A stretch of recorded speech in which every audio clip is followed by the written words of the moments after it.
This video is probably not gonna get a lot of views, but if you are fortunate enough to come by this video, then you are going to learn something which is extremely useful and also, in my opinion, very fascinating. And it is something that I can promise you that you are not going to regret learning. I'm going to explain to you what a timed static contraction is, and I'm also going to explain how to do it, why it works, and how you can use it. But before I get into that, like always, let me just really quickly introduce myself. My name is Alphonse. As you obviously can see, I'm far from the biggest guy giving fitness advice on YouTube, but I'm an absolute super mega nerd when it comes to everything about exercise, and I have been completely obsessed with learning as much as I possibly can about it ever since I was 14 years old. And so if you're humble enough to listen to someone like me, who isn't absolutely huge and who might even be smaller than you, who's watching this right now, then I could definitely teach you some stuff and help you to make some better progress. So first of all, to be clear, I did not come up with this. This was not my idea or anything like that. Time static contraction is something that has been used by trainers for decades. And this particular way of doing time static contraction, which I would say is the way of doing time static contraction, was, you could say, refined by Super Slow and Super Static's founder Ken Hutchins, who was also a part of Arthur Jones' inner circle. Arthur Jones also being the mentor of Mike Menzer, which I bet at least most of you guys are going to at least know who Mike Menzer is. And so that's a little bit of backstory on time static contraction.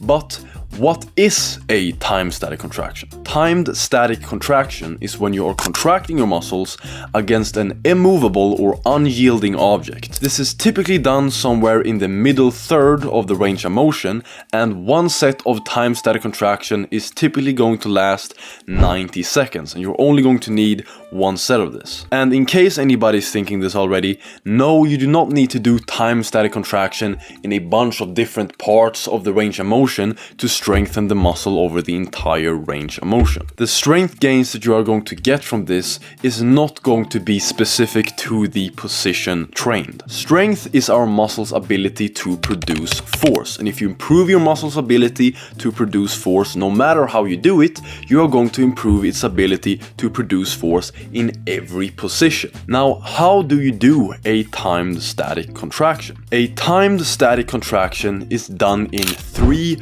30-second phases with no breaks in between each phase. And the way you would keep track of these 30-second phases is, of course, by using a timer. And I usually like to set my timer to 2 minutes when I start the exercise, so I have 30 seconds to get ready and to get into position for the exercise that I'm doing. And now we are going to run through how these different 30-second phases are done. So first, of course, start your timer and set a little bit of extra time on it so you have some time to get into position and get ready for the exercise before the 1.5 minutes actually starts to count down. So I usually, like I said, like to set mine to 2 minutes.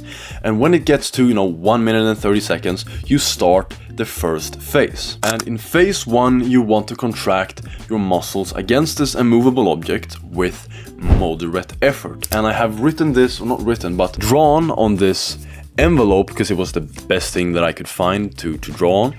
I've drawn on this envelope here to help you guys visualize this a little bit better. Hopefully you can see it well. I'm gonna have to flip the screen, I see, to make you guys be able to see what it says. But if this is phase 1, right? Here it's no effort at all. You're not contracting at all. And here is phase 1. This is about moderate effort. It is how we would feel, how hard we would be contracting in the first couple of reps of a dynamic set when you're moving, when you're lifting a weight. The first 2-3 reps, that is about as much effort you should be putting forth in these first 30 seconds. Now, then we move on to the second phase, which is, of course, phase 2. And on phase 2, we want to contract almost as hard as we can. So you can see here, you go from moderate effort, which is like, down here, and then you go to almost as hard as you can. And after phase 2, of course, we move on to the last phase, which is phase 3, where we want to contract as hard as we dare. Not as hard as we can, but as hard as we dare, or as hard as we feel that we can safely contract without aggravating something or feeling any kind of pain. And if as hard as you dare is as hard as you can, then great, contract as hard as you can. But if it's not, if you start to feel some kind of weird feeling in your joints or muscles or something like that, or somewhere in the rest of the body when you try to contract as hard as you can, then you don't want to contract that hard on that last phase. Now, an important piece of information that you need to know is that as you enter that first phase, and also as you are transitioning between the different phases, you don't just want to go from 0 to 100, or all of a sudden go from, moderate effort immediately to almost as hard as you can, or go from 0 effort in the beginning to moderate effort right away.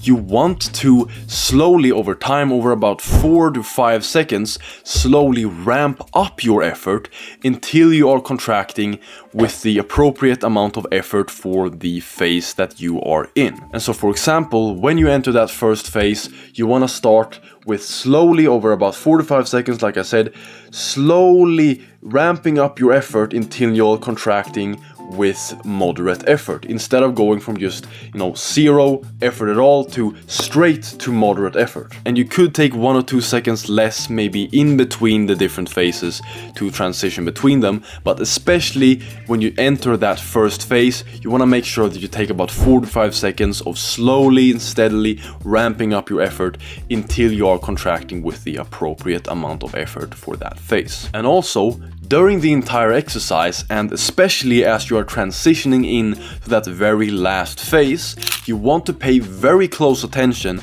to everything that you are feeling in the target muscles and the joints involved, and also in the rest of the body. And if, as you are ramping up your effort, you start to feel anything that might just even suggest that you are starting to cause any kind of damage, or that you're irritating anything, and you start to feel anything besides the regular muscle discomfort that is associated with intense exercise, then you want to immediately back off your effort until you no longer feel that. And then after that last 30-second phase is done, you gradually ease off your effort, and then you are done. And so that is how you do a timed static contraction. And now I want to address something that I know a lot of people are probably going to be thinking, which is this can't possibly be as effective for stimulating, increases in muscle size and muscle strength as just regular dynamic exercise when you are moving and lifting the weight and lowering the weights. But the truth is that it actually will be equally as effective as long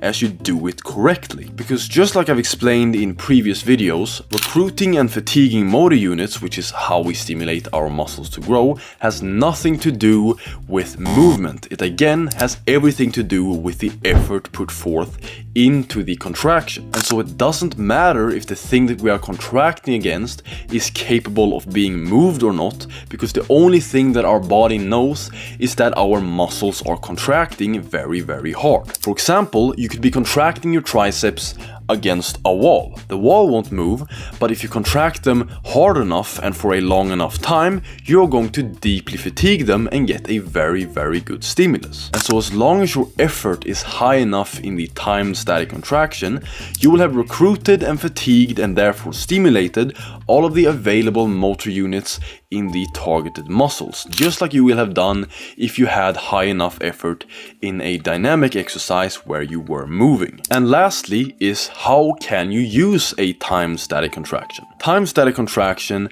can be incredibly useful if you are someone who can't do dynamic exercises because of, for example, an injury or a joint condition that makes you unable to do dynamic exercises, or maybe if you have a lack of equipment or you don't have a gym and you're working out at home, then timed static contraction can be incredibly useful for this. And it's so incredibly convenient, and I'll give you guys a couple of examples of how you can do a couple of different exercises timed static contraction style. For example, you can sit at the corner of a room where two walls meet at 90 degrees, and you can put your arms up against the walls like this and push your arms, outwards and back, and that way you can do a rear delt fly or a back fly, whatever you want to call it, and that way you can work, your upper back. You can stand in a door frame and push your arms out to the side in the door frame to do a lateral raise, or do the same thing, push your arms up in the door frame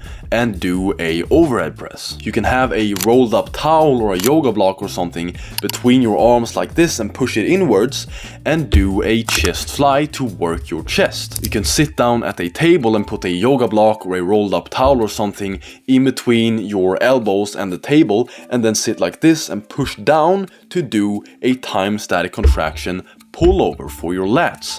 So there's so many different exercises that you can do with time static contraction very, very easily with literally zero or very, very minimal equipment. And if you guys want me to show you how to do more exercises as time static contractions, and perhaps even want me to show you some demonstrations, then please let me know in the comments and I'll make another video on it talking about it more. But anyways guys, that's all for this video. Don't forget to join my free Telegram channel, which is going to be linked down in the description. I have probably over 100 voice notes in there where I talk about just fitness stuff, and in there you can also ask me questions in the comments of the voice notes, and I'll give you answers in form of some kind of post or a video or a voice note. And so make sure to join that if that sounds interesting. And if you found this video useful and felt like you learned at least something from this video, then please don't forget to like this video. And if you want to see more videos like this from me in the future with more useful fitness tips, then also don't forget